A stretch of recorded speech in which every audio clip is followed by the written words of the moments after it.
All right, everybody. Good evening. Of course, thank you for that awesome introduction. I'm Reverend Kristen Berry, and I just want to say thank you for the opportunity, Pastor Richardson, and to this awesome church, Hope Chapel. Thank you so much for the opportunity to be with you. So I see you in your lovely chairs. Go ahead and get comfortable. This evening, we're going to talk about just that crisis communication training, and it's a shame that we got to talk about it. But we're going to talk a little bit more about the reason why tonight. We're going to talk about some types of crises. I love how I already got my introduction, right? But just thank you so much, Pastor. Just a little bit about me before we get into the meat of everything. Thank you so much, Sister Sheila. You may be wondering, like, how did she get to this? What was my why? So my background is in radio and TV. I previously worked in radio, I worked in public television, and I also worked in the newsroom in Baltimore, Maryland. Was a communication major and everything in college. And also then going into ordained ministry, working in ministry. When I was in seminary, this was actually a project. And once I finished the presentation, they said, "Girl, you got to do something with this." And I was like, "Wait a minute, what?" And so it turned into the book. And then my love was, let me go out and help other people. So God married the two areas that you see, ministry and my experience in the newsroom. And so one of the things that I'll talk about tonight is, and as you watch the newsroom will go after anything. We say if it bleeds, it leads, right? And so what we mean by that is if it's gory, if it's something negative, shootings, the awful things, unfortunately, that happen, those are the things that a news team would probably go after. So unfortunately, many times I would see churches would experience certain things and they weren't quite sure how to handle them.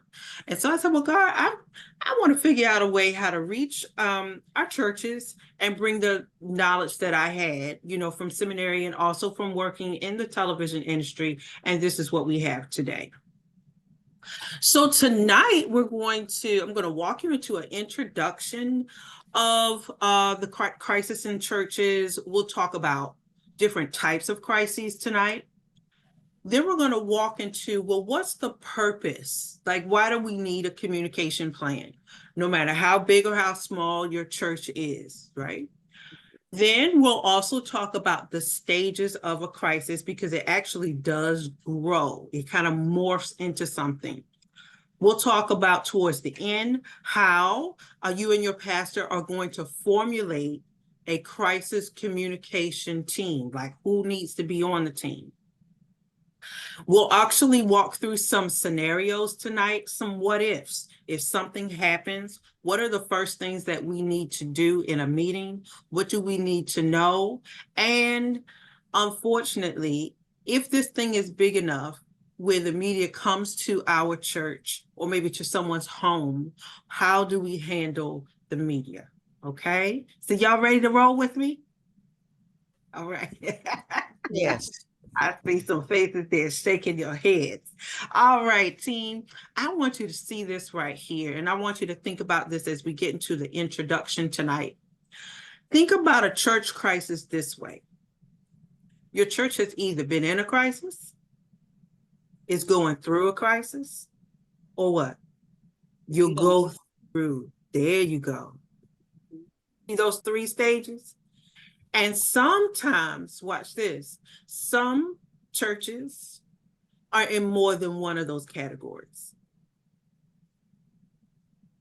So you could have, oh, we're just getting over one, and another one is brewing. Okay. So with that, let's just pause and look at that quote. What does that tell you? What does that say to you? And if y'all don't know me, I'm real interactive. Y'all go ahead and jump off the mic. You could talk. It's okay. What does that tell you?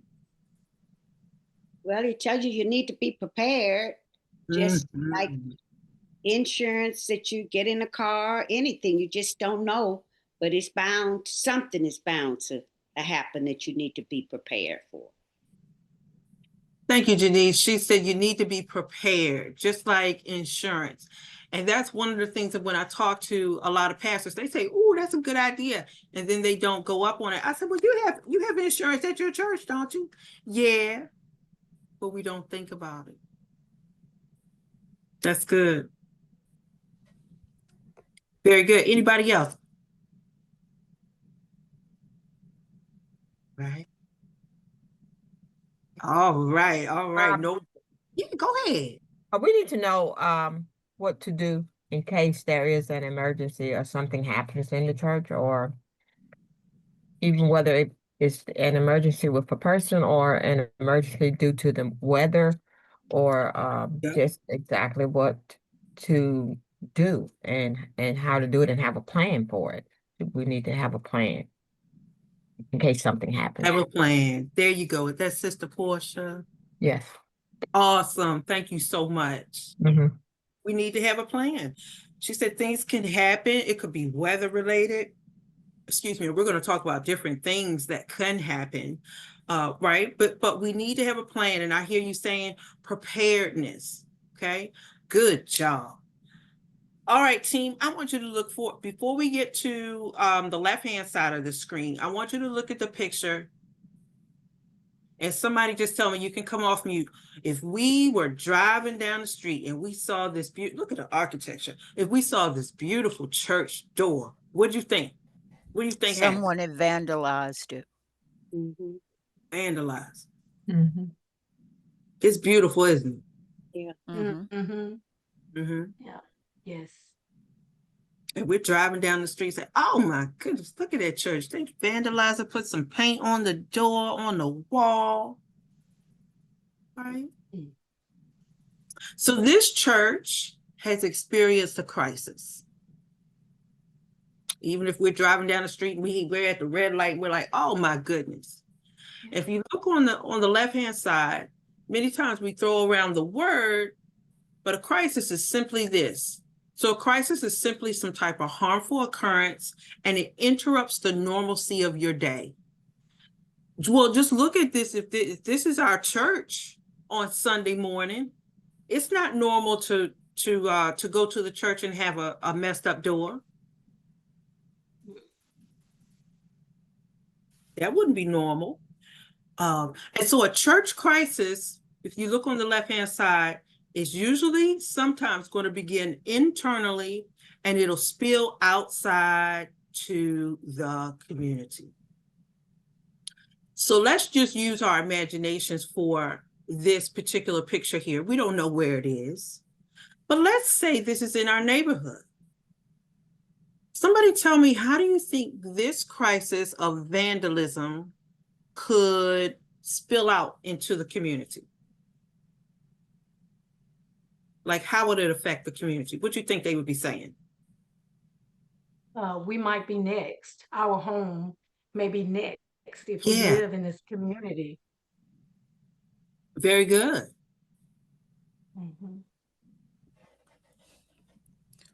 Or is there a possibility of something more advanced happening other than, in addition to the vandalism?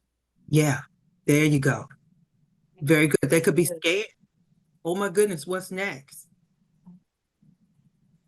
It was a vandalism this time. Is somebody going to come back?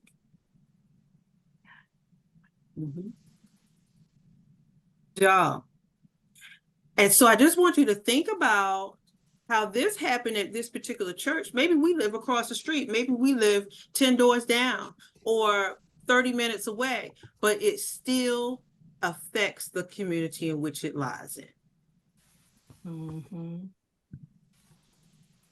So maybe the people across the street are wondering, "Oh my goodness, I need to turn on my Ring or make sure my ADT is working, because I don't know what these people are going to do." All right.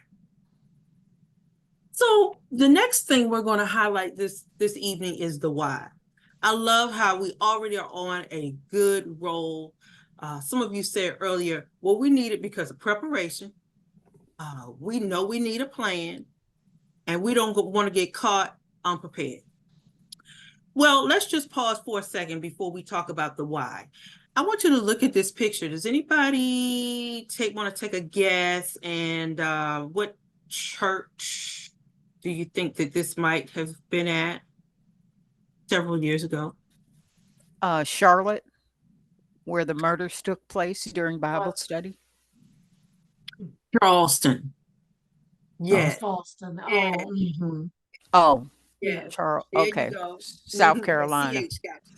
Yes, Okay. there you go. Charleston, South Carolina. Mother Emanuel AME Church. And this was several days, that I think that really woke up a lot of churches, especially African American churches. Look, AME is our sister, right? And I think that woke up a lot of churches that, oh my goodness, we need to do something because we don't know if we could be next. We didn't know what was going to happen, right? Right. Mhm. Oh. Well, Yeah. unfortunately, crimes are going up against houses of worship. And I don't have to tell you, and I know a lot of us watch the news, whether it's a synagogue, a mosque, a Christian church, these type of things. There was one that happened, I want to say about 2 weeks ago. Was it Michigan? I think it was a church in Michigan where somebody just came in and shot and killed some of the parishioners. Unfortunately, these type of acts of violence are increasing and they're not decreasing in our houses of worship.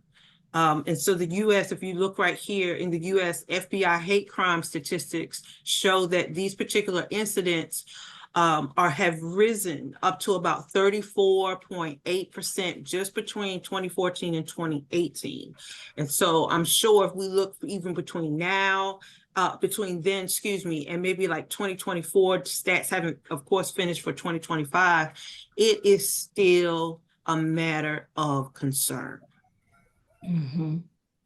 Matter of concern. It's so unfortunate. Yes, we have school shootings, right? But it's unfortunate that we have to concern ourselves with church shootings and those type of things happening as well in our houses of worship. And so let's just pause for a second. Let's just chat. Other than Mother Emanuel, so we talked about that one. Can anybody else recall a church crisis that may have made the news? Now, a crisis can be different things. It could have been a shooting, but if anybody can recall one, go ahead and shout it out. Minnesota church I think shooting. there was also a few weeks ago, I believe it was a Mormon church where I think they ran a truck or a car into the church, or It sure did. if I recall correctly. Mhm. Right. Was that Minnesota? It's a shame it's running together, right? Yes, I know that one was it was a shooting at a Catholic church in Minnesota, killed 2 children and injured 21 people during back to school mass. As a matter of fact, they were praying. My And that one Lord, made the news. Remember, yeah, the children were praying. Mhm. my Mm. God. Yes. And there was another one, I want to say, actually not too far here in Atlanta. There was one at World Changers Church several years ago. And at the time, I didn't live very far from there. And they were having a prayer meeting. Yeah. Yeah, yeah, wow. Good job. Lot All of right, fun. now let's pause. I apologize. Was somebody saying something? Okay. All right. Okay. So now, has anybody ever experienced a church crisis? Well, Hope Chapel has experienced 2 fires. Oh my goodness. 2 fires. And it was just horrifying. And so we've experienced 2 fires. The church caught fire. Our initial church caught fire on our Adams Street in our Adams Street Sanctuary, and it caught fire. It was electrical. It was Okay. something. Yeah.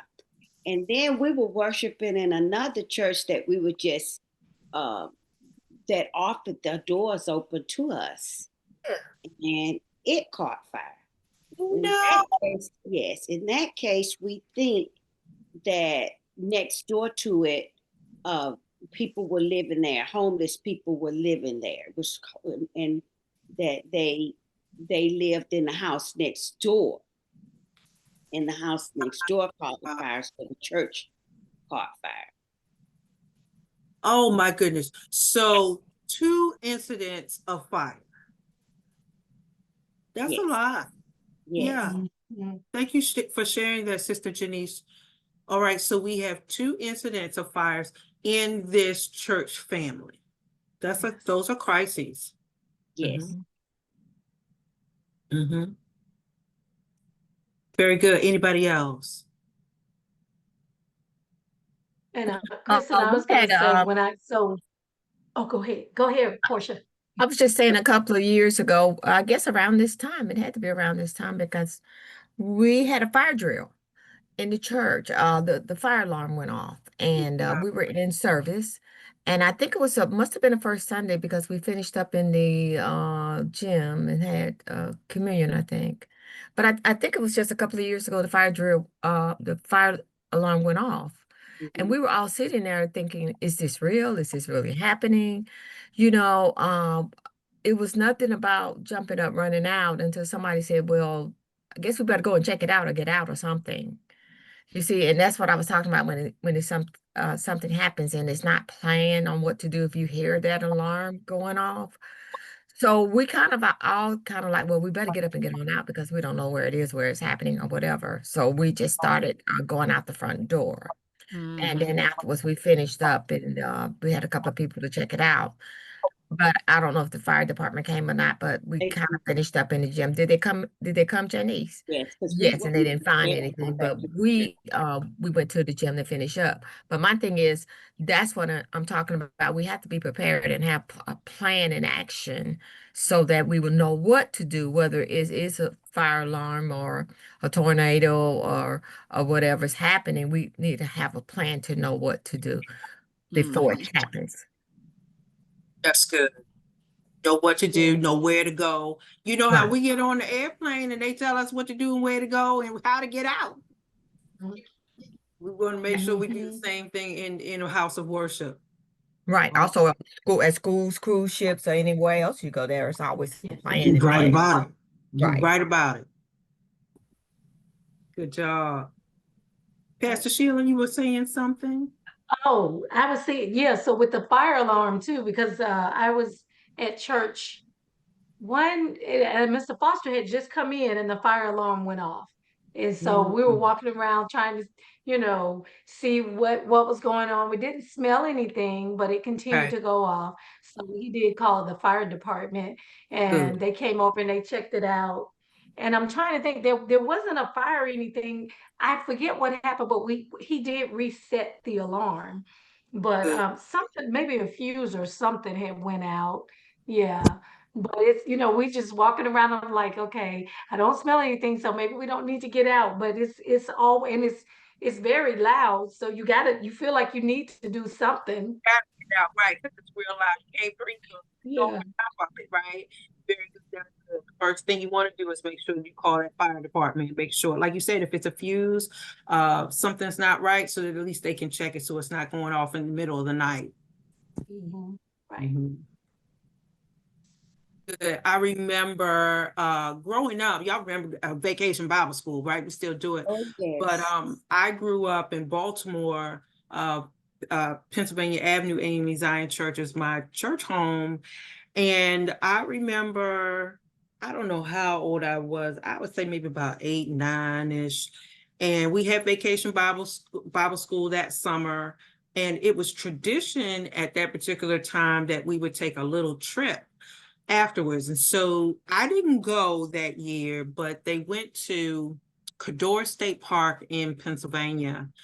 And I remember it was so somber the next day when we came in for service. Well, one of the boys that went on the trip, he invited a neighbor to come with him.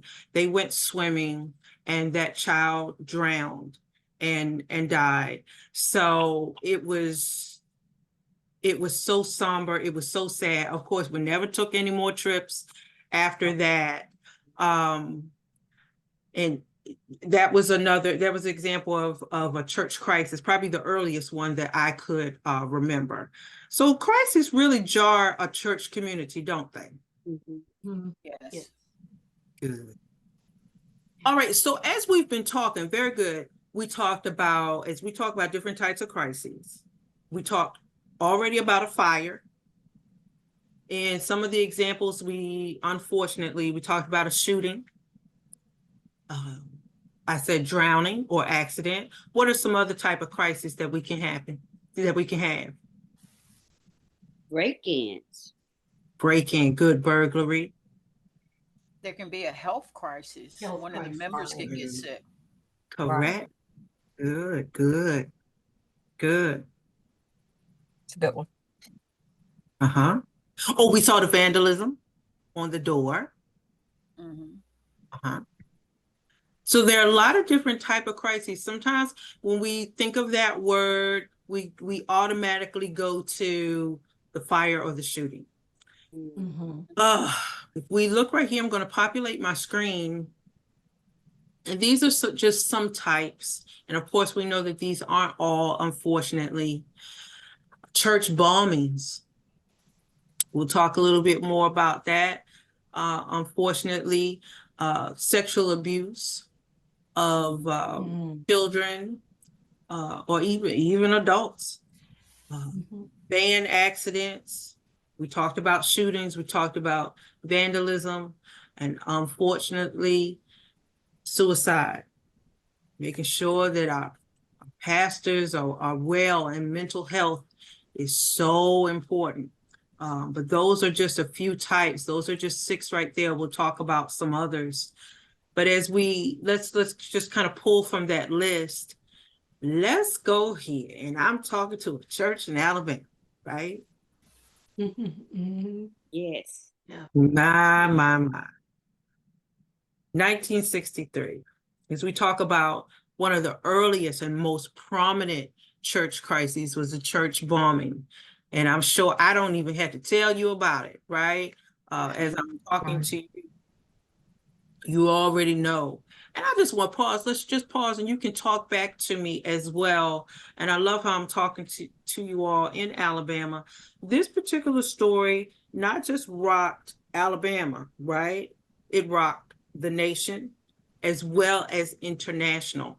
And when I was doing some research about this particular story, you had international coverage of this particular bombing that jarred, different countries. And I just want to pause for a second as we just talk about that. Anybody remember this? Anybody would just want to just pause and just kind of give your reflections if you remember this? Okay. I wasn't born yet. That's all right. 1963. You're on the way. On the way. On the way. I was 10 years old, Yeah. and I remember, I remember them talking about it so much, and I just couldn't imagine that you would be sitting in church and be killed. Certain places when you're a child, you think you're safe, and think in the church that you're safe. So that's it. Ms. Janice, you said it. When we enter into a temple, the mosque, your house of worship, this is a safe place. That's why we call it sanctuary, right? It's a safe place. And I can only imagine, just think about it. I could only imagine, well, of course, the church, it suffered the bombing, so the physical place. But I could only imagine how this church family felt, where do we go now? Is it safe to go to another church? Is it going to happen at this church over here? Right. That's jarring. Mhm. Mhm.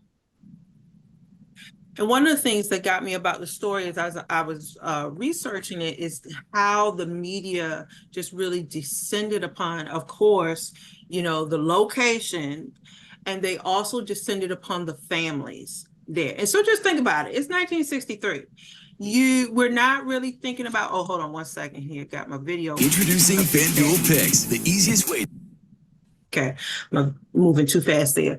But we don't have the technologies that we have now, smartphones and things like that. And then to just have the media descend upon you, upon your home or upon your church, upon the funerals, and cover all of this so that people see it. Yeah. Mhm. All right, we're going to turn our attention here to, I love how pulling in some real life things. Let me know if you can hear my audio, make sure everything's good. We're going to go, awesome, thank you, you can hear it. We're going to go to, in an unfortunate accident, church van accident, and we're going to come up on the other side and kind of see, you know, what would we have done if this was our church, okay? So here we go. There's a little commercial here. To get in on the action, pick your favorite players and predict more or less for a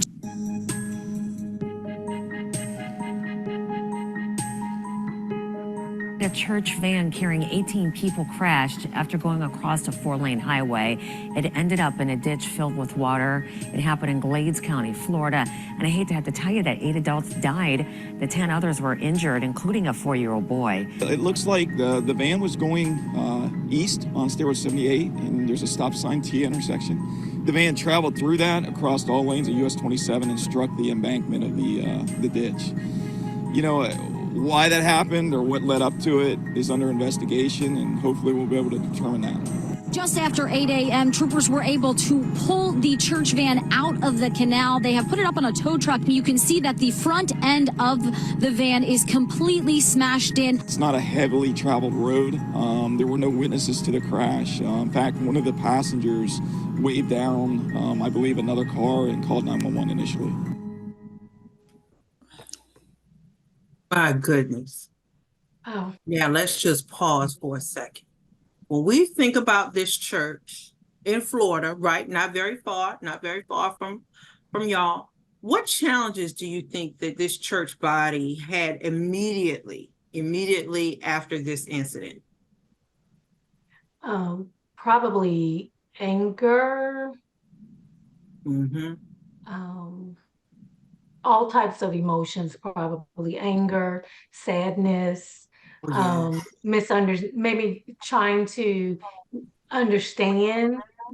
So they were probably going through a lot of different emotions. And when you have different people reacting and responding different ways to the incident, because like if your child was on there, or relative was in there, church member in there. So I can imagine how they were probably really devastated. Devastation, yes. And I think Go ahead. thing, you know, pointing fingers. Who was at fault? Who was wrong? What happened? Did this? But the second thing that they would have to contend with is lawsuits. Mm-hmm. Yes, Sister Janice. Who was driving? Right. And then maybe thinking, you know, did they swerve? Did they miss? Were they on the phone? Mm-hmm. Did they suffer some type of health event that caused them to lose control of the vehicle? There you go. There you go. And remember, did you catch? These were children on the van. Some children on the van. And so you have parents upset. Where's my baby? Is my child deceased? Is my child at the hospital? Oh my goodness. Yeah, that's a lot. Mm-hmm. That's a lot. Mm-hmm. And also, let me ask you this. Do you think information, like getting accurate information out to the families, was a challenge? Yes. Oh, yeah. Yeah, because if they got it off the news or if they Google, you're going to have different information and you're not going to know the complete or whole stories because the media sometimes they get it wrong.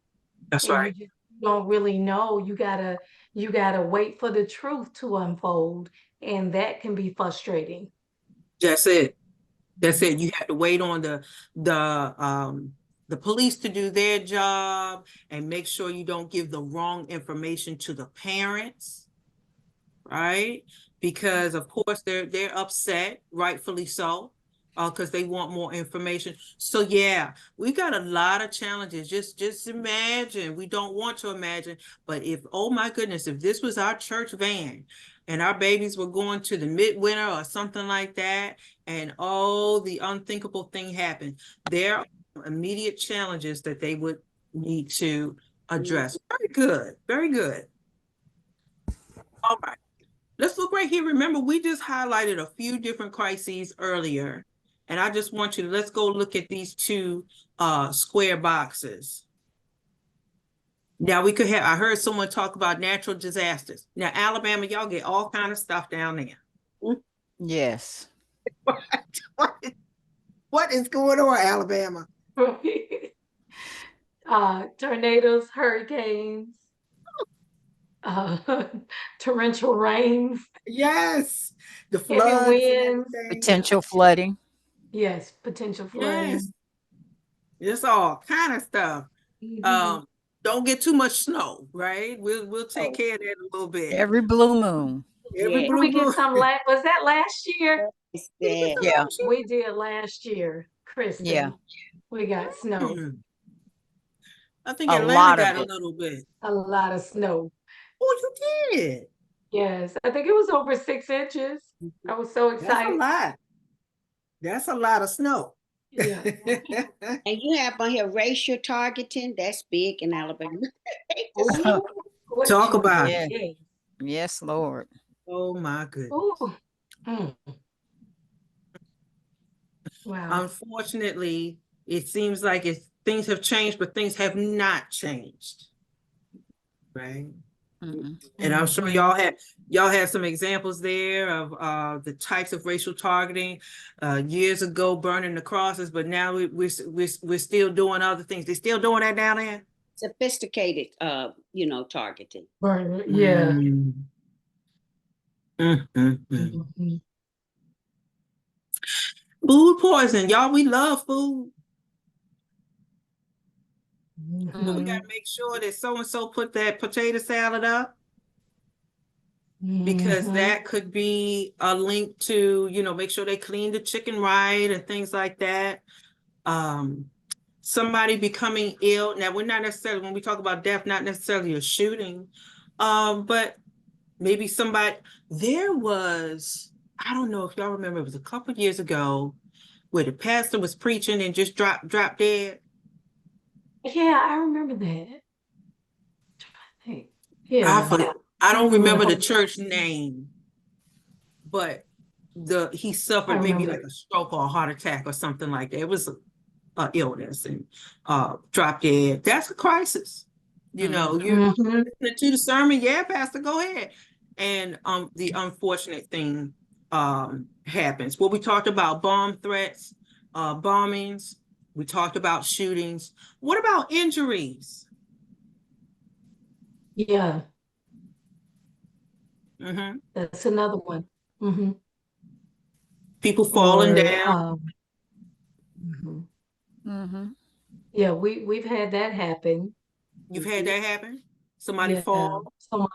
someone fainted at Lord. a funeral, and we did have to call the ambulance. Okay. Scandals, unfortunately, and we can kind of wrap up the immorality there. Unfortunately, these things happen too much. We see them a little too much, like on social media, and so-and-so got involved with this person and that person, and I'm gonna come to the church and talk to the wife about it. Oh my goodness. Uh-huh. A lot of foolishness is what I call it. Right. But those things are crises. Some of our Christian church bodies are experiencing theological issues. I know the United Methodist Church is experiencing some situations where they didn't agree on some theology, and some churches broke away regarding some theological issues there. That's a crisis. And I Right. think we talked about theft and burglary. Mm-hmm. Yes. That occurred, like I said, my home church is Pennsylvania Avenue, Amy Zion, and I remember it's situated in the inner city, and I remember in the 80s, mid to late 80s, the crack heroin epidemic was terrible, just awful, and the church was broken into several times. You know, people just looking for stuff that they could sell. You know, and that just makes you feel yeah, some we kind had of way. Yeah, we've had Go ahead. that theft. We have a parsonage next to the church, and when the trustees were the tenant moved out, and we had a lot of work to do, and they stole the carpet piping twice. What? So yes, and every time we was like so sick about it. But yeah, so it kind of sets you back, and it's very expensive when It does. these crises happen. Mhm. It does. Oh, yes, you're right. It's very expensive. And then you're contacting the insurance company again and again. And we know the insurance is not cheap. No. It's like everybody's going up. So Very true. good. All right. Now, I always ask individuals, did you know that there were stages to a crisis? Can imagine. I would Yeah. imagine. Mhm. Mhm. Yeah. Many times we just, like you said, you popped up and the air conditioner unit was gone, or we popped up and, the fire was there. Well, in some situations, things have been brewing. In other situations, something just occurs. If there was a lightning strike, that just occurred. There were no stages, but there are some. So we're going to highlight a few here. Let's look at this first stage. Y'all see what's my first stage? Preparation, Mm-hmm. prevention. Prevention. Now, do you think that every crisis can be prevented? No. Not every. Not everyone. Mhm. Okay. Like I gave you that example. If lightning strike, we can't prevent that one. Yeah. Right. There are some that can be prevented, or maybe you lessen the opportunity. That's what we mean. So one of the things that, and I hate to say saved, but one of the things that helped, if that's the best word, the Emanuel AME shooting situation was that they had cameras. Mm-hmm. Mm-hmm. Y'all remember, we saw the boy. We saw Mm-hmm. the boy walking in the church. We knew how big he was, we saw the backpack, remember? It was all on TV, CNN, all these places. They had a camera of that front of the front of the church and saw the boy walking in. And that helped tremendously with who to look for. So who are we looking for? Many of the individuals perished, right? And those individuals who were able to say, this is what I saw, he was this height and all of that, they were totally stunned. But to have that video really helped law enforcement, okay? Yeah. All right, everybody, what's the second stage? Uncovering. Right. Like that box. So some crises have a warning sign. Some of them are like the tea kettle and they start whistling. Mm-hmm. Others don't. Yeah. So this is like the detection phase. This is when we learn that something's brewing. So earlier, y'all said that you heard the fire, what do you call it? Fire alarm. Fire alarm. Mhm. So that was like, that's a warning sign, right? To say, hey, Mhm. get out, or hey, fix me, because something's wrong with the with your Right. detector. Mhm. That's Yes. uncovering. This is when you smell it. This is when you learn of it. And somebody tell me real quick, how could you learn of a crisis? See, you can see a crisis, hear a crisis, That's right. hear about it. Mm-hmm. Mm, You could hear about it on uh, the news. news. Somebody Someone calls. can call you. There you go. Pastor, I heard. Or Pastor didn't even know. Right.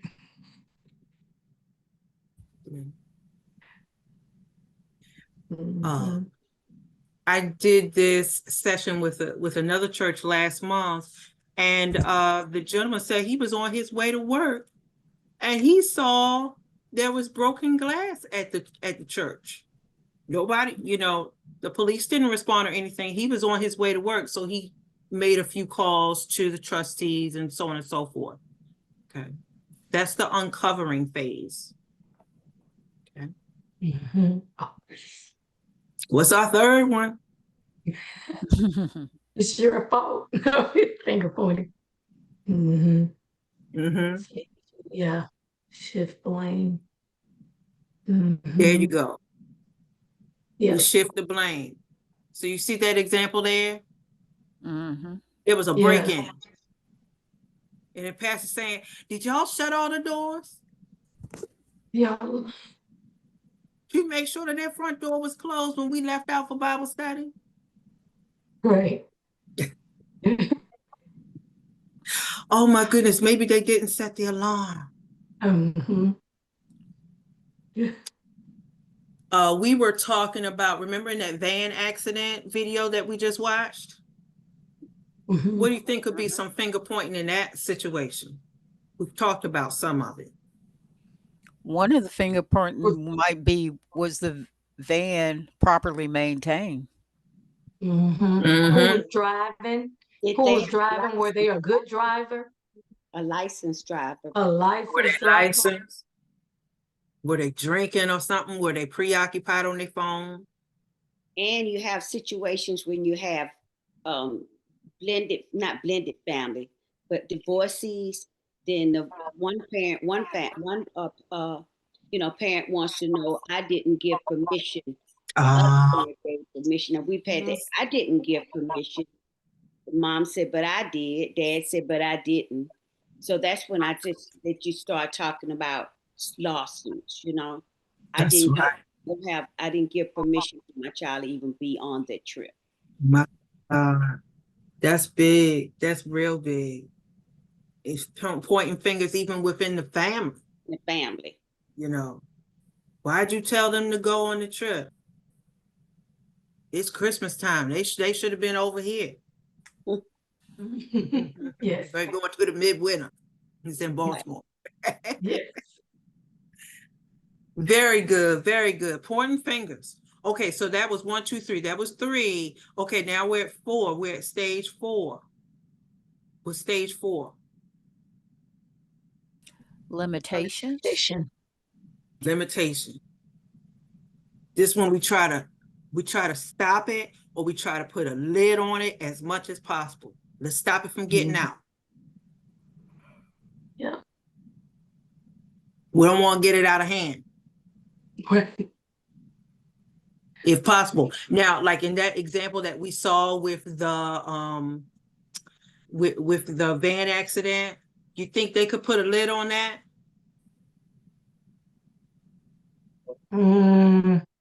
Probably not.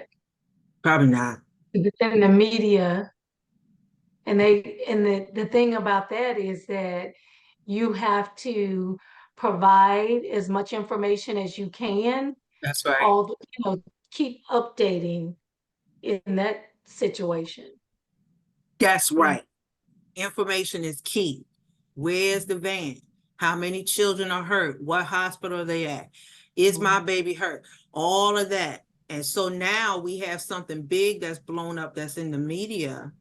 That church probably couldn't keep a lid on it.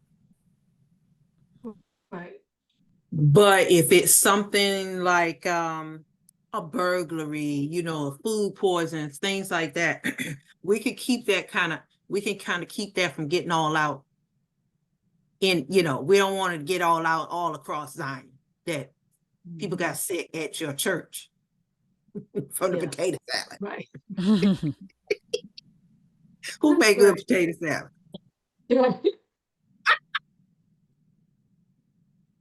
All right.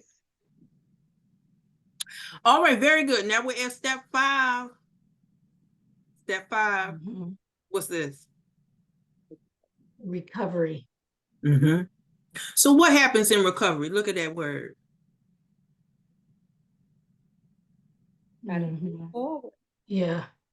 After Trying to move forward. the sense of normalcy. We're trying to rebuild.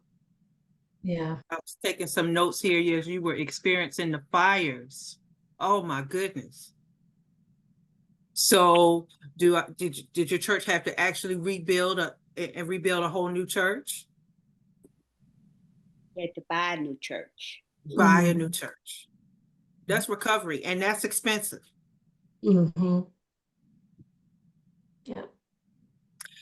And remember, in the recovery stage, depending on how big the crisis is, like you said, with 2 fires, we look at Mother Emanuel example. Oh my goodness. Recovery can take years. Yes. Oh my goodness. So if we look at the situation in the Mother Emanuel Church, the church example that you mentioned, the one in Minnesota, that's going to take a long time for that church family, that church body to recover. The church in the Charleston, their pastor perished. So we need a new pastor. Oh my goodness. Yeah. That's a lot. That's a lot.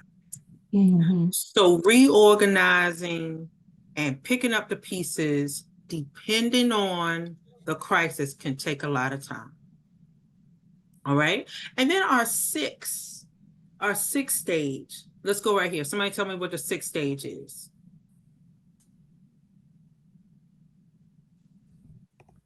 Evaluation. This is when we get to I call it the other side of through, right? And we figure out, oh my goodness. All right, now what do we do? What do we do now in case that happens again? If we have another burglary, if we have another fire, I'm using the potato salad lightly because I like potato salad, but we love to cook, right? We love to cook. We love to gather with food, and so maybe now we say, you know what, we're going to have a certain staff make the food now. Maybe we don't ask a whole lot of people to bring in food. Right. That's right. Or they make it on site. Or make it on site. You're going to put some guidelines in place so that doesn't happen again. There you go. And we look back in the evaluation phase, we look back and say, all right, maybe we had too many people in the kitchen, or maybe we're not going to serve mayonnaise-based type of things. And we're only going to serve things that we know we can heat up well.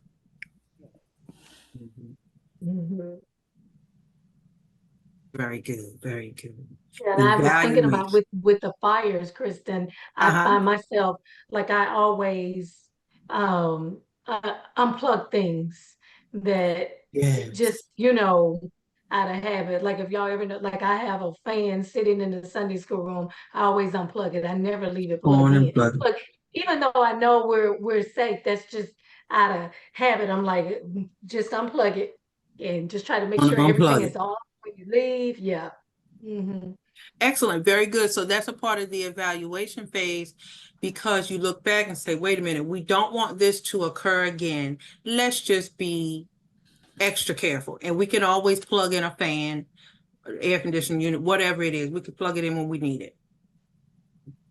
Very good. Very good. All right, y'all, let's see here. I heard from some of y'all. Let's see how well we're doing tonight and make sure that you are picking up some of the information tonight. All right, so I'm going to quiz you. Which of the following is not one of the stages of the crisis, right? Of the 6 stages of a crisis. All right, so evaluation, A, evaluation. Uncovering, that's B. Finger pointing, remember? Or D, reporting. What do you think? Finger pointing is not. Okay, I heard finger pointing is not one of the 6. I think it's reporting. Reporting. All right. I think it's reporting also. Oh, missed it. All right, so I heard reporting. Mm-hmm. Is that your final answer? Good job. Good job. Okay, so finger pointing is one.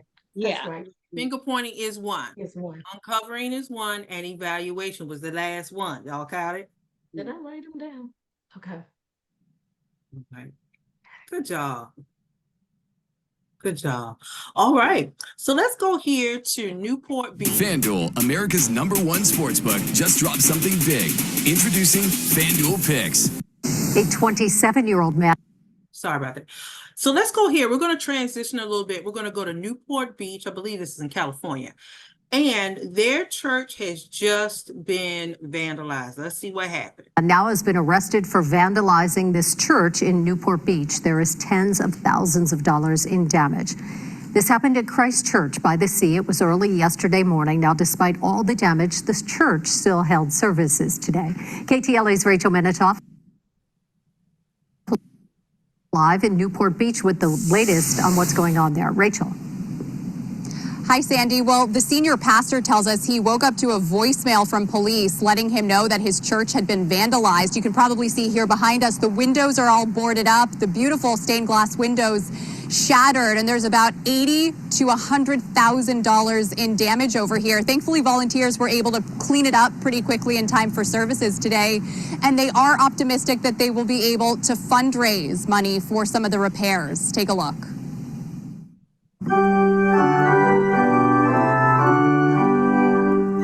It's a beautiful sanctuary. The church is a community. We spent this morning trying to process our feelings. When I first got the call from the Newport Beach Police Department, I was really in a state of shock. When I got here and saw with my own eyes the damage, I felt like I had been punched in the gut. At first I saw the damage outside, the windows all boarded up, and then I walked into the sanctuary and I just couldn't believe my eyes. There was shattered glass everywhere, and I mean everywhere. I just couldn't believe how anyone could have done that kind of damage to such a beautiful building as our church for no reason at all. I have played keyboard since I was 7 years old. I played with a little bit more fire today, I think, than I normally would. We forgive this man. We hope that he gets the help that's required. There's a lot of resilience in this church. I know that in situations like this, it's easy to be discouraged, but after today's worship service in which we shared our feelings and our thoughts and prayed for one another and for the perpetrator of this vandalism, I feel much more hopeful and strong again. Life goes on, and the message of Easter is that there's always hope.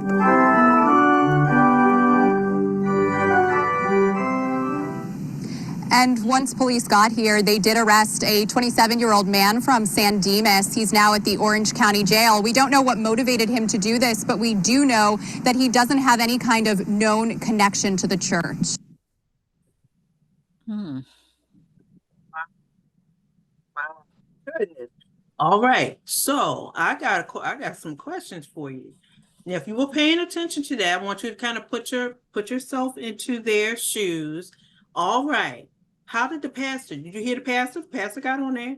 They were getting ready for Easter service. How did the pastor learn of this crisis? Did you catch it? Got a call from the police department. All right. Now imagine that, Pastor Sheila. I know. They calling you. Yeah. That means I have, yeah. I didn't know. There you go.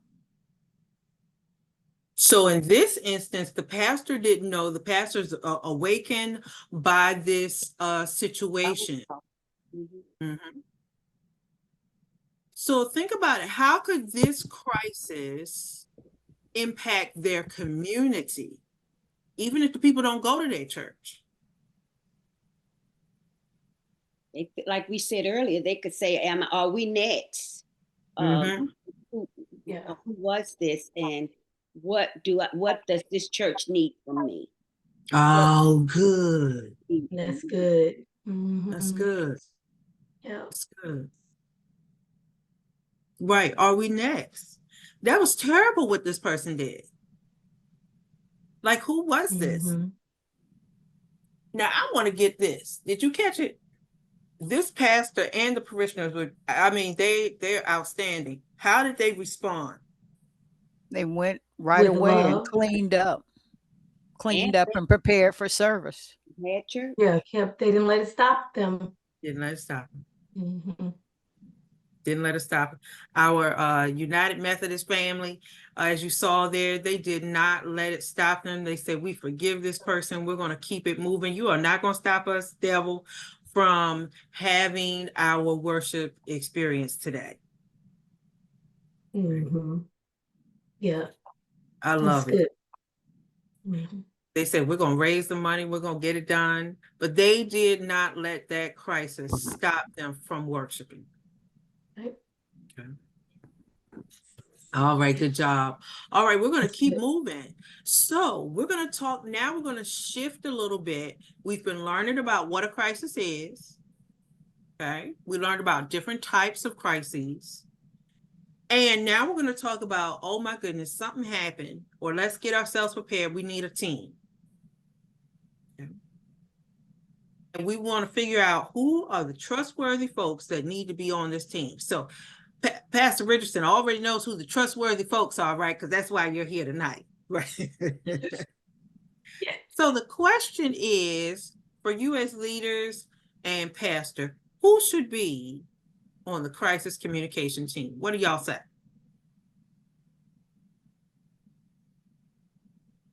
Who in terms of, trustworthy and wise. So I would say that it always needs to be someone who is like how we saw how the pastor and the organist were very calm.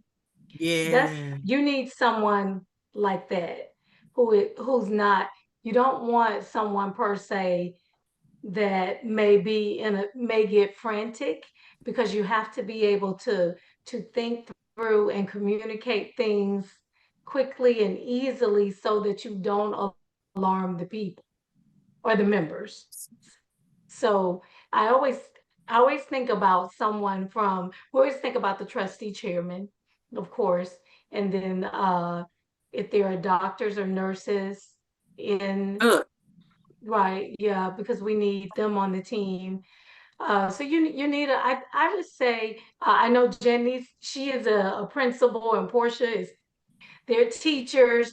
And so, you always think about, they deal with this a lot, or some type of crisis with children. And so they'll know how to respond and how to put together a great plan for the church. Excellent. Excellent. I know once that a lot of times things happen, if they happen at Hope Chapel, we try to get in touch with few members that live right there, like Jake and Montgomery and Ellis. They can get to the church quick. Those three can get to the church. So having someone that's close proximity to the church helps too. Because, you know, if it's someone that lives very far away, then you need somebody to come and be firsthand there to kind of see.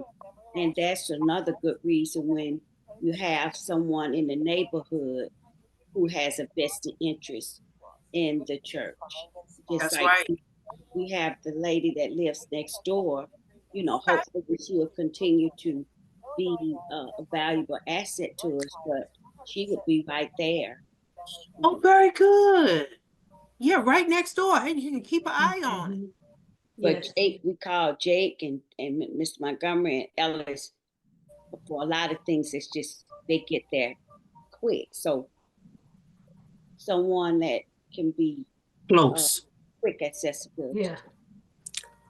Excellent. Yeah, we don't want anybody that's an hour away. I mean, you know, not to say that that's bad, because sometimes that, you know, with our churches, you know, Pastor Sheila, you know, sometimes our churches are a little further out. But you're right. We don't want the majority of everybody 2-3 hours away. Something happened and then we just real messed up. Very good. Yeah.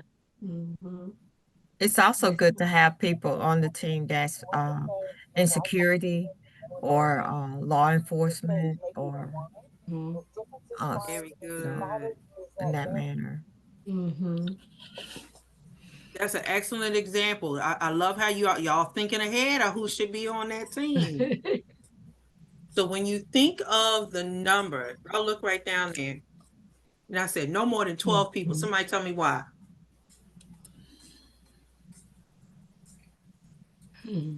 It gets too when you have that many people, it gets too messy. You can really make a decision. Confusion. That's right. You have all these strong people on, and they all have opinions and thoughts, and you're really not going to get anywhere trying to build, you know, build it when you have that many people on with all their different opinions and their thoughts, and you never really get to a point where you're going to decide on. Excellent. That's right. Too many people, too many folks talking. We're going to do just like Jesus. Excellent. No more than 12. That's enough. I like that. Mm-hmm. That's enough. 12 is enough. All right. Very good. I love how y'all already thinking about who's going to be on the team. All right. Well, first and foremost, who got to be on the team? Pastor. Pastor. First and foremost, Pastor Sheila, you can't get off it. Can't get off it. So the pastor is your representative, and the pastor is going to be the head. It's going to represent the church in most matters. I usually say in all matters, but there may be something. Let's say the pastor says, well, okay, well, I want this person to speak. However, the pastor is going to give leadership in the crisis. They definitely lean on others to give assistance as they know. Okay. Maybe there's a head leader, a steward, an elder, a trustee in, you know, Baptist churches, maybe a deacon or something. If perhaps the pastor is injured, something happened to the pastor and is not able to lead, right? Okay, so somebody else needs to step in. Mm-hmm. If the pastor wasn't involved in a situation, the pastor's living in well, this leader, the head leader, you know, if it's a trustee or whoever, this leader is going to help pull the team together.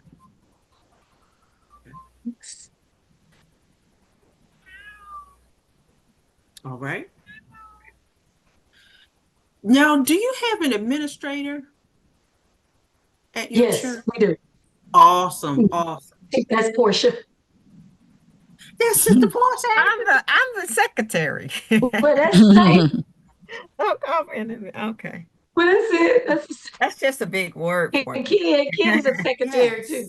That's just a big word. Trustees. You know how we change. You know how we change words. That's right. I'm just a secretary. We change words, administrator, secretary. Yeah. However you feel comfortable with your Secretary. term, I'm just the secretary. administrative assistant, those type of things. Mhm. But somebody tell me why the administrator is critical here. Because that person has the role of all the members, and we keep the Helps to control the direction of the communication. Right. Excellent. Mhm. Excellent. So right, oftentimes, Sister Portia, you know everything, right?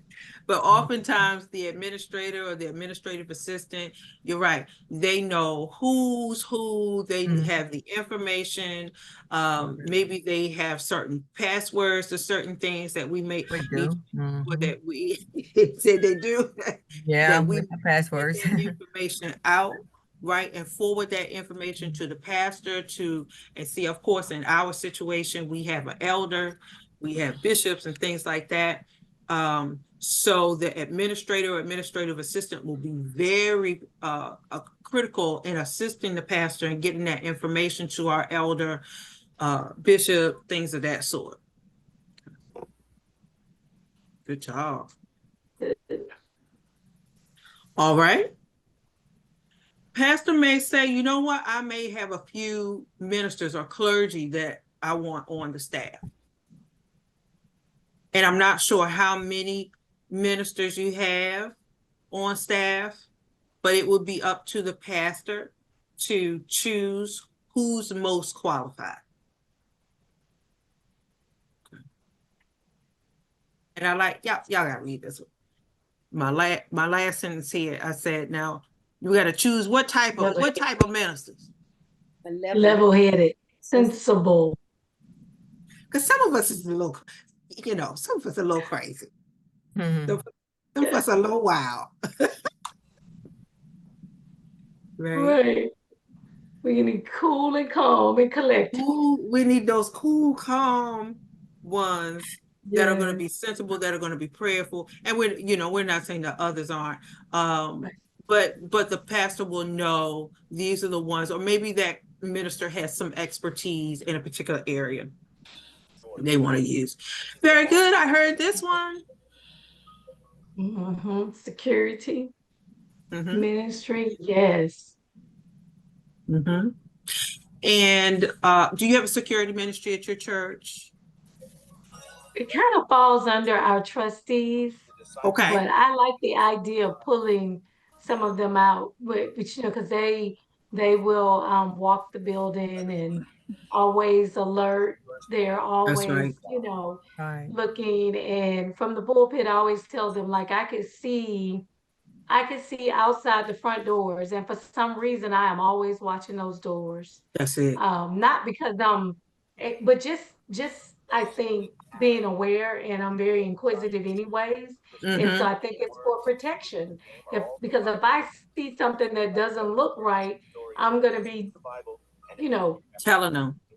Yeah, go check that out. But they are very, very great about, like I said, walking around, looking, checking things out all the time. And I love it. Yeah, so we feel safe and not worried because they're always on the walk. That's excellent. Excellent. So we Mm-hmm. definitely want the security ministry on there. Depending on how large the church is, maybe they have an IT ministry. Because there may be certain things we might have to shut down. We might have to shut down the website depending on what the thing is. If the church has a website or if they have social media, those type of things. Let me see if I put it on here. Yeah, if there's somebody in charge of communications, definitely if you have a communications ministry, we may need to make sure that we curb and watch what's being said on Facebook or whatever it is that you have in terms of social media accounts, because people will, ask questions, and they may just be innocent questions, but we want to make sure that it's not running wild. Okay, and that would be a great job for the communications person if somebody has that job. All right. Now, somebody go down to this last box. Who could be some other people we could add?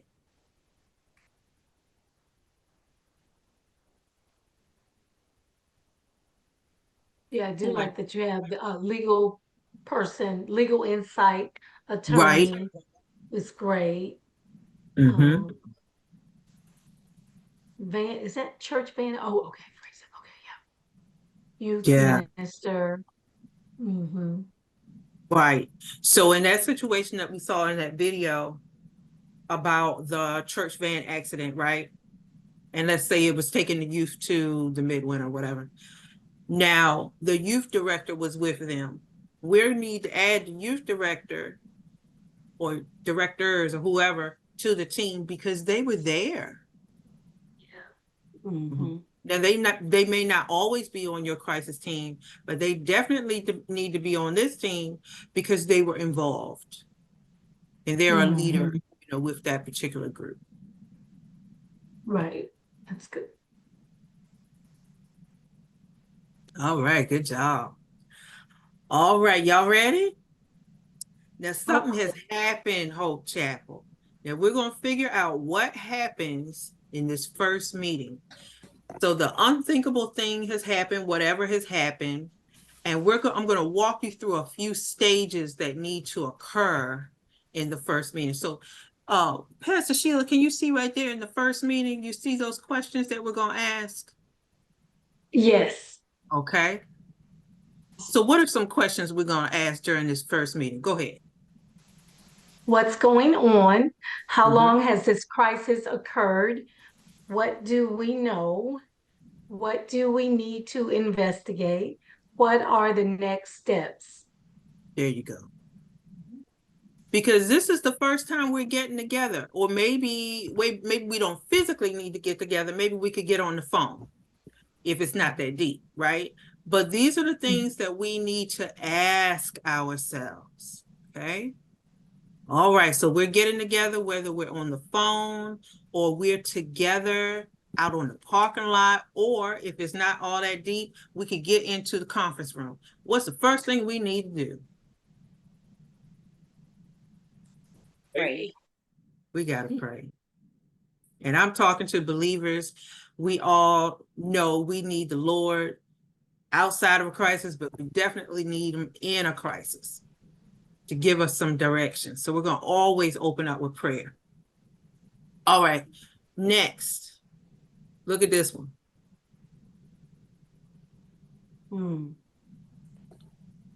What really happened? Because this is a time, so let's say it was a fire, and then somebody says, well, oh, I think it was arson. And I saw so-and-so walking around here, and you know that person that lives over there, they kind of sketchy. And then now it's gone into arson. What do we know? There was a fire.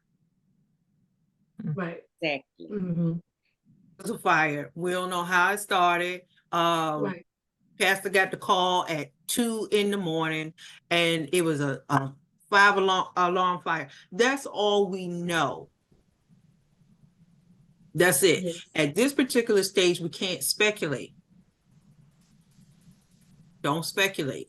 We just deal with the facts. The next stage is, I use my magnifying glass. What we need to do here? Identify direct and indirect victims. Yeah. So maybe are there people involved, or maybe there are no people involved? Like you said with the fire, it's the structure. Prayerfully, no people were injured. We need to get all our facts together. And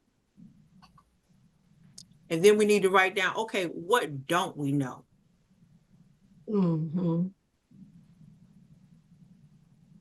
I go back to the food poisoning thing. Okay, well, we know 6 people got sick, right? Who made the food? And then somebody said, well, you know what? I don't know who made that potato salad. It just got in here for the funeral. Mm. You know how we just always bringing stuff in. Mm-hmm. Then we need to track, okay, who brought this in and who brought that in? So that might be the additional information we have to figure out. Man, maybe it came from Walmart. We don't know. Mm-hmm. Maybe nobody made it. Maybe it came from the Right. store. Yeah. Mhm. All right. Then with whatever's going on, we may or we may not need to add another person to the team. Okay. So remember, what's our magic number we wanna try to get to? 12. Now remember, if you're a small church, that's fine. You might have 5, you might have 6, you might have 9. Mm-hmm. But we're not But going no over. more than 12. There you go. Like Jesus. Like Jesus. But somebody said it just get messy. You know what I was just thinking about too on that. I just thought about when Drew answered. It would be nice to have someone that's knowledgeable of insurance. You know, That's so good. Very good. because you know, so many times we're have something to happen, and the first thing we want to call is, oh, she does insurance, and she knows about insurance. She knows about claims. She knows who to call, what to do next. You know, so someone on that team needs to be on there as well. That's a very good idea. Yeah. Mm-hmm. Get the information that you need. Don't file yet. Don't do this. You know. A lot of things are changing in this climate. I don't know what's going on with these insurance plans, where they are, just not trying to pay. And I'm not talking about just for churches. I'm talking about auto insurance, all of it. All of it, yeah. There's a lot of hoops to go through. That's a great example. Mm-hmm. Yeah, absolutely. All right. So the unthinkable thing has happened. Look at my puzzle pieces, and we're going to try to figure out what do we need to know. And we've got to figure a few things out here. Okay. So if you look at the left, look at my light blue shade, Pastor Sheila, what do we need to do? What do we need to know? You see that light blue puzzle piece? Yes, determine what needs to be released immediately to the congregation and community. All right. So this is where we have to figure out, what do they need to know? And what are some things that they don't need to know just yet? Because there may be some things that you cannot say just yet, because maybe it is still under investigation. Yeah, look, if you don't have all of the facts yet, like you talked about how the person with the fire, and they, speculate that they saw someone coming by, and or maybe naming who it is, but we have to wait until the investigation has been completed to determine if it was arson or it was an accident. That's right. So the only thing that you would release, let's say it's Saturday, and they're trying to figure out, are we coming for church? We had a fire.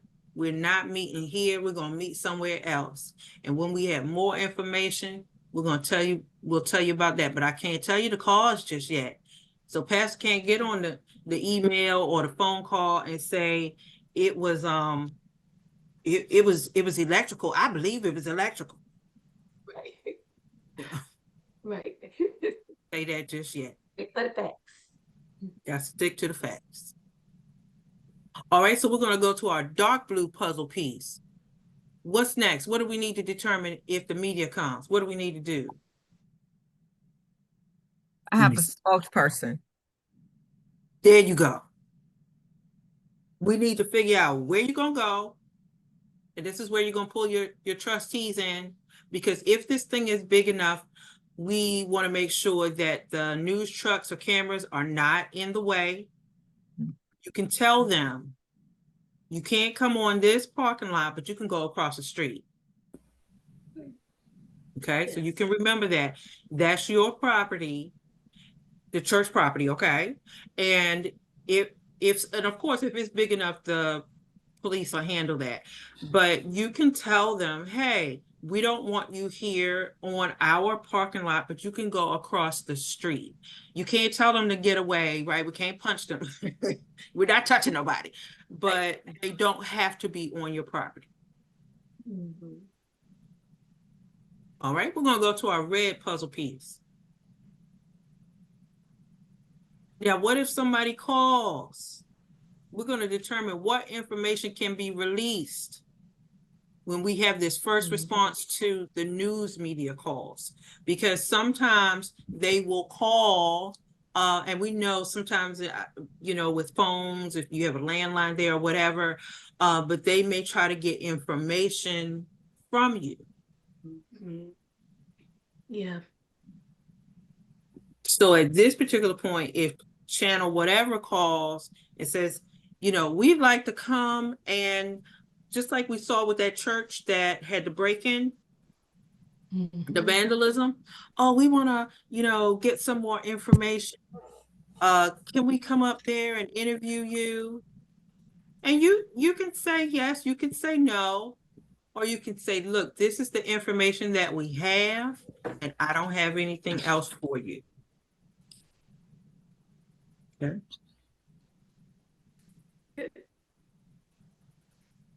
Good. So if we look at our green puzzle piece, we can also determine what, if anything, because we might not have anything, if any information beyond our particular statement can be released to the news media. So going back to the example of the van accident, the police were taking care of that. You saw the police was on the news. But if that pastor was interviewed back at the church, that pastor doesn't need to say anything else. Say, we are very sorry. We are praying. You know, we are consoling the families involved. That's it. Okay. All right. So I want you to go to our purple puzzle piece. And somebody tell me why might we need to determine which questions need to go to somebody else? As it could be authorities involved, you know, other proper authorities involved that can give the information that we shouldn't even be trying to give. There you go. Crossing into a territory that we're not well versed in or skilled in. Excellent, excellent. And we're not going to give them the information. We're not going to speculate. Oh, what do you think is going to happen to the bus driver? You need to go talk to the police. They have them. Right. We didn't arrest anybody. We're not booking anybody. That's not our job. Right. We're praying for them. So we'll tell them, okay, you need to go to the police for that information, or you need to go to the fire department for that, or the hospital to figure out how those folks are doing with the food poisoning. We don't know. Okay. And then let's look at our orange piece, everyone. All right, sometimes we don't have the answers. What are we gonna do? Mm-hmm. Wait until it's available. We're gonna wait until it's available. And this is the time when the team gets together and they say, you know what, if this thing is this big, let's craft something so that we can say something to the congregation. Sometimes things happen, right? Maybe you're a musician, a church leader or something, and we're not giving away all of their information. So we may just have to say, so-and-so is on a leave of absence at this time, and we are praying for them. We will let you know when they return back or when they're well enough or whatever. Okay. Don't want to give away all of their information. Maybe they're dealing with some type of recovery. Mm-hmm. So we don't want to give all their information away. Right. So if the media comes a couple of things that we can do. We can get their information. We can get their address, email address and things of that sort. We can ask them, why are you calling, or why are you contacting us? What is your reason? Make sure that everybody does not respond. Who's the chief spokesperson? Pastor.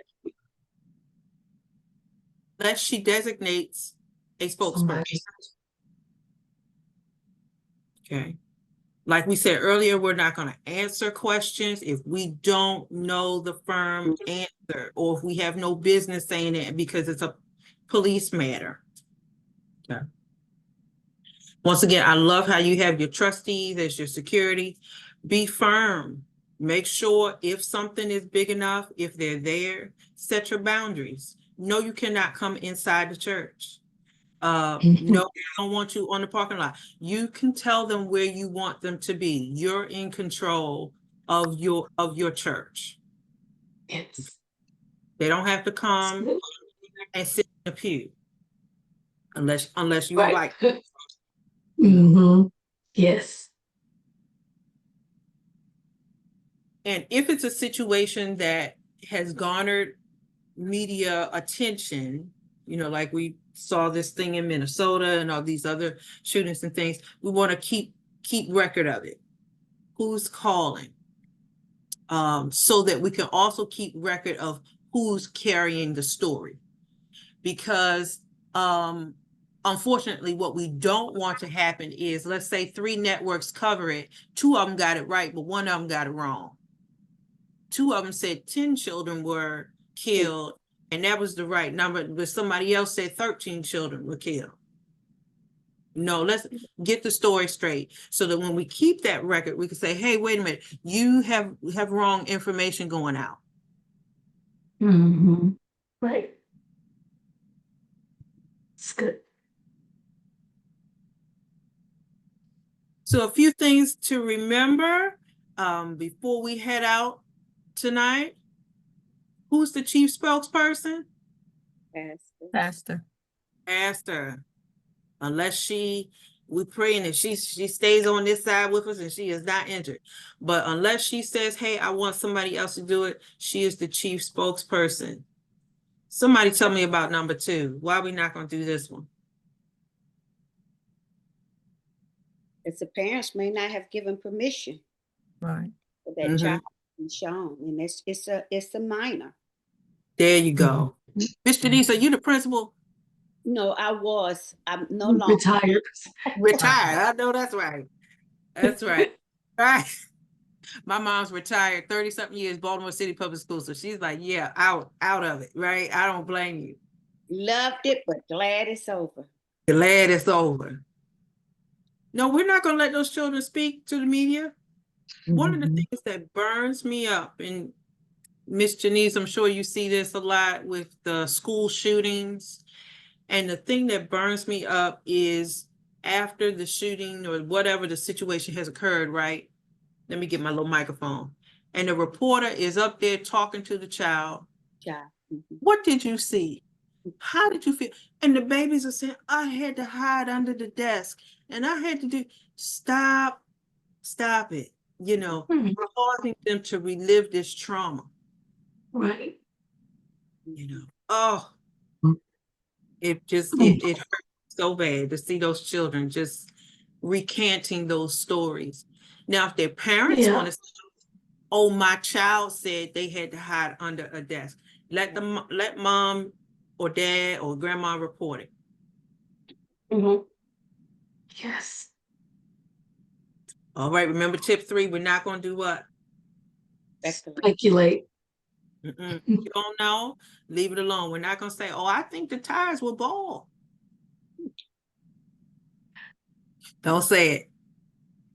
Okay, no comment. What's up with this? Yeah. Because that seems like you're holding something. You're just, you are hiding. Right. Yep. We're going to leave that one alone. Now, remember, we're just going to say what we had. We're not going to say no comment.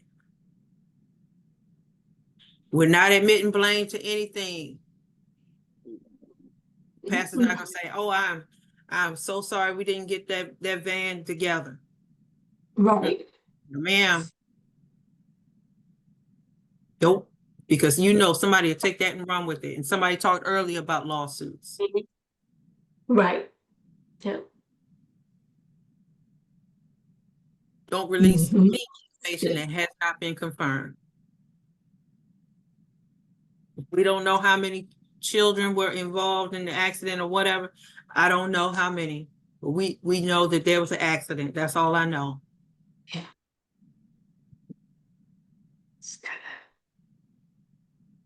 Okay, so we're gonna test you before we leave out of here. Let's see how well you did, leaders and pastor. All right, let's see here. Okay, I'm gonna give you a scenario and together. Let's see, we have a few folks on here and some of my folks here, if you want to just come off mute after we figure this out and you tell me what you're gonna do. All right. It's 6:30 a.m. Your phone rings. It's the fire department. Here we go, another fire. I'm sorry. The church is on fire.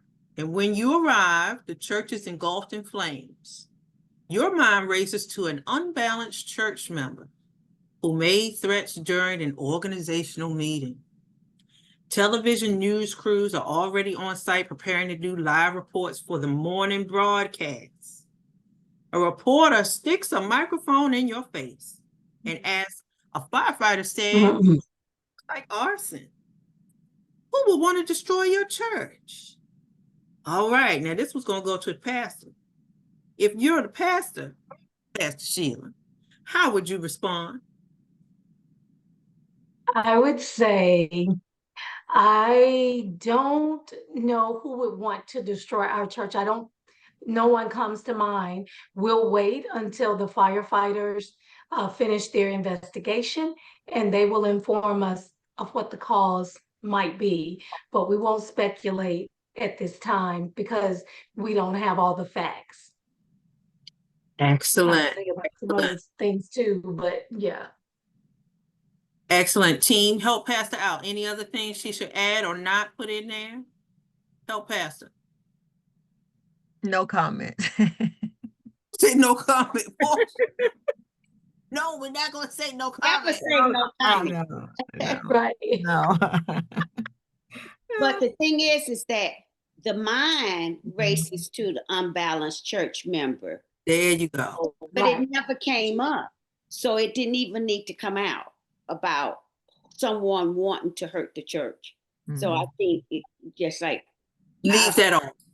Yeah. Right.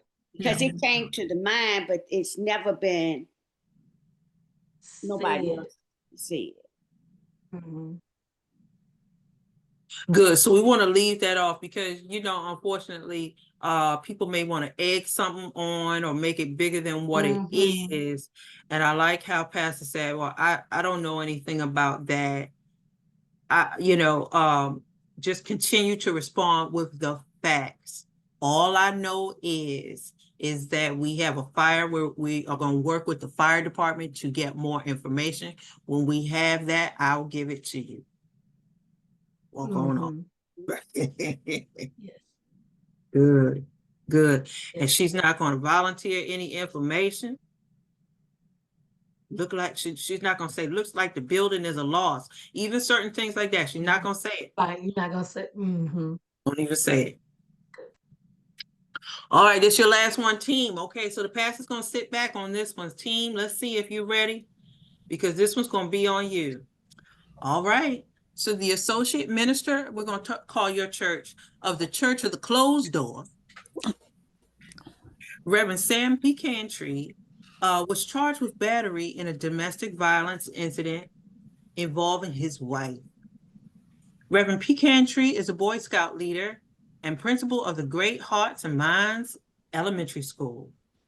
The domestic violence incident was recorded on security cameras at the local shopping center. Reverend P. Cantry was arrested, and his wife is in the hospital with a broken jaw. The community is in an uproar after seeing the video. A reporter called the church at 10 a.m. for more information, for the noon news broadcast. This is horrible timing because your pastor and first gentleman are on vacation in Puerto Rico. You're the communication director. What should you do?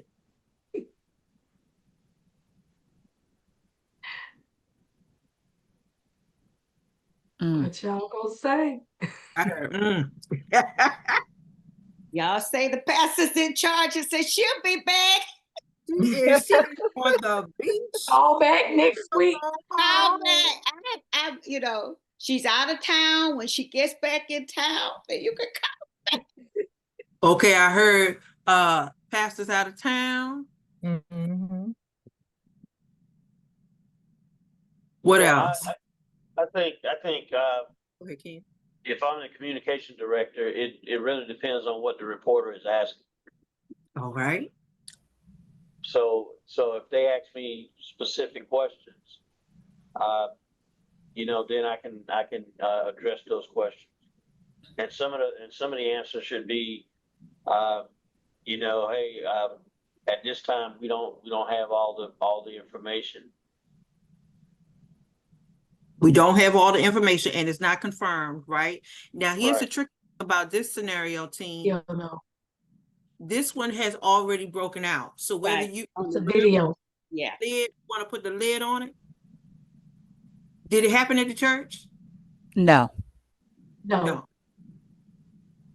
It involves one of your members on the staff, one of the ministers. Yes. Lord Jesus. But it did not happen at the church. And I like how Brother Ken said, well, I might need to look at what are the specific questions that this person is asking. This thing has already blown up and you can't necessarily deny it, but it's not necessarily your job to deny it. If it's out there that Reverend allegedly hurt the wife in a domestic violence incident and it's all on the news and we see this video, we don't necessarily need to go back and say it wasn't like this. That's not our job. Right. I mean, so would we say, would it be okay to say, you know, at this time we're praying for the wife of Reverend Pecantry and we're praying for them as they go through this? We're praying for both of them. Both of them. Yeah. Yeah, just praying for both of them. Yeah. Mm-hmm. And at this time, we don't have enough information to, you know, to say one thing or another. We're finding out a lot of the information ourselves. Along with you, right. Mm-hmm. So it could be we are saddened by this, are praying for him and his wife. What could you confirm? That he is a member of the church. That he is a member of. Yeah, Right. and I was thinking those are some of the questions that the reporter would ask. Yes. You know, do you know him personally? Yes, I do. I mean, just really open-ended questions that, because you would not be able to give them any other details, no more than what they've already seen on the news. And very good. Now, who's going to have the details of the arrest? Who's going to have that information? The police would. There you go. Mm-hmm. So in your piece, you could say, you know, we're letting such and such police department handle this. We're praying for Reverend Pecantry and his wife. You're right. If they call, say, do you know him? We know he works here, excuse me, not works here. He's assigned here. He worships here. He's been here for 10 years. And maybe, and those are facts. But we're not going to go on and say, he is so nice and she's so sweet. I don't see how this could ever happen. Right. Right. But she don't live with him. Because video saying something different. We don't live with him, right? No, we're not going on anybody's side. We're not saying, you know, I don't know how this could happen. We are You know, we never want to hear of domestic violence, but we are praying for both. We're praying for all involved. Because look, here's another thing too. Look at the community aspect here. He's a Boy Scout leader and he's a principal. They caught on camera. And you know what we've learning over the last couple of years? Domestic violence is serious. Yes, Where ma'am. we could say, okay, somebody popped somebody upside the head. Domestic violence can have you with very stiff charges. So That's you right. have to be careful. You don't want to jeopardize anybody in any way, because domestic violence has a different connotation today that it didn't have before. Yeah. There you go. It really does. And we have to take it seriously, right? Yeah, we can mess somebody up by Right. really mess somebody up. Yeah. That's right.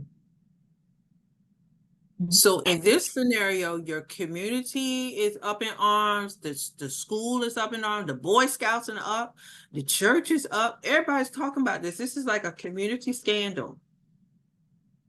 Now, before not before Pastor went away, but Pastor let everybody know and let the leaders know, hey, we're going away. We'll be back in a week or so. And I'm sure Pastor has said, look, so-and-so, you in charge, you know, right? So this communication director, if you're the communication director, Pastor's away, Pastor Brother Ken on the beach, right? We may be able to get her, we may not.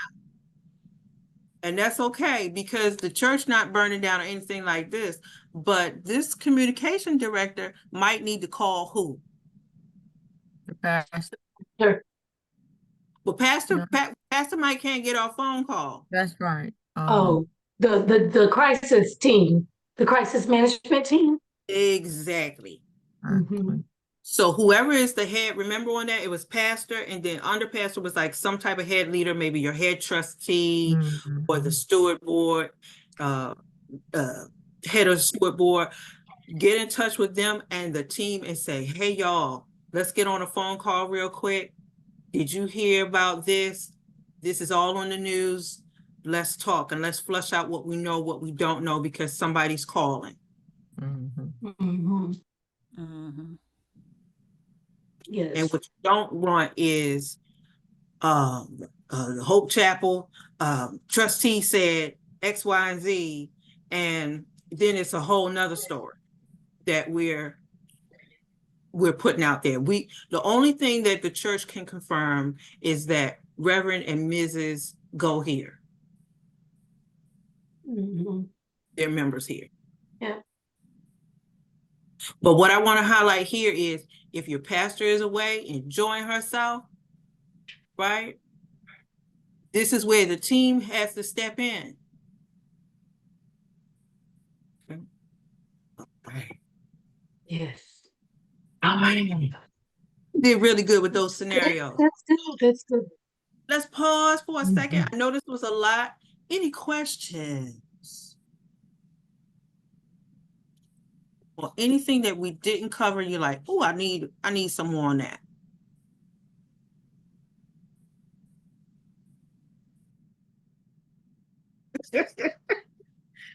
All right, well, everybody's quiet. That could be a good sign. Yeah, very detailed. Awesome. Well, I'm glad that it was. And this is not going to be my last time. So I know this was a lot. You're going to have the video, and Pastor, I'll send this to you. I'll upload it and you'll have this link. But one of the key things is we're going to keep in touch. This is just the first step. And so the second step is, whenever your pastor says, okay, we're going to get together, let's formulate who's going to be on our team. What are those things that we need to look at in the building or whatever to possibly prevent some things from happening? And when you start putting things together, I want to walk alongside you. So don't think that this was just one time, Pastor, and I'm not going to see you no more. We need some more tweaking with this. I have a question on this. What should I do with this? And just pull me on it. I'm here to assist you, okay? Okay, that's perfect, Okay. perfect. Yes, you answered a lot of our questions and what crises are and just this was really great. So I'm excited to get this information and then to move forward to getting everything planned and lined up. So this is great. Oh, I'm excited. I'm excited. Well, Hope Chapel, thank you so much. It was such a blessing being with you this evening. And on behalf of Thank Berry you. Communications Consulting Services, I just want to give you a big thank you. And like I said, it won't be the last time. We'll be continuing to work together in what I'm going to say for the rest of the year, but look, a year is almost up. So we'll say this year and beyond, right? We Yes. appreciate you. I appreciate Yes. you. Thank you. Good job.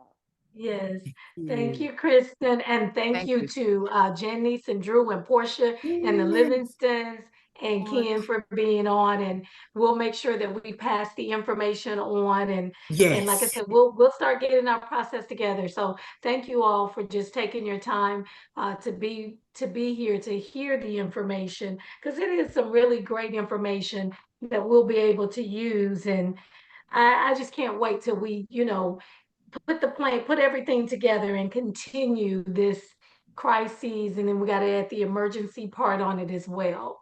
Right, right. So the emergency piece on as well, how you're going to get out, and you can always, I know you already know, like ask your local law enforcement to come in to do some training, and you'll be good with that as well, with the physical exit and, if certain things happen. Right. Yes. Yep. So perfect. All right, team. Thank you so much. Y'all have a blessed evening. Okay, you too, Kristen. Thank you, everybody. Have a good night. Thank you. Thank you so much. Good seeing you, Ken. Take care. All right. All right. Bye-bye. Okay. Bye-bye.